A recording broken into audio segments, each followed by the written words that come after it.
હા થોડું ઘણું હાલે કે ભાઈ આમાંને 100 રૂપિયા આપ્યા હતા. અરે દુકાન વાળાએ 2-5 રૂપિયા વધારે લઈ લીધા હોય, બસ ભાવ વધી ગયા હોય બહુ બેસી.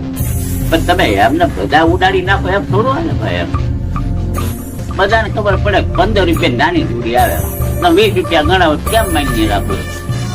5 નો તો ન્યા ગાળિયો થઈ ગયો. 5 રૂપિયાનો માં આવે, તમે કે 15 રૂપિયાનો માવો છે એમ માને? 5 નો માવો આવે 15 રૂપિયા માવા માવામાં ફરક આવે. હા ઈ વાત છે. અત્યારે બધા સેન્સર નખાવી બધા 5-5 હજાર માં નખાવે. આ બધા 100 મહિના પહેલા નખાવે તે બધા 9-9 હજાર રૂપિયા. 5 હજાર વાળા તેની કરતા તો સારું કામ આપે. તો અમારે કેમ માન્ય રાખવું? આ તો પરાધીમાં કોઈ બોલવા વાળું છે નહીં. આટલો ખર્ચો આયા છે, એટલો ખર્ચો આયા છે, જોવા કે નથી થયો.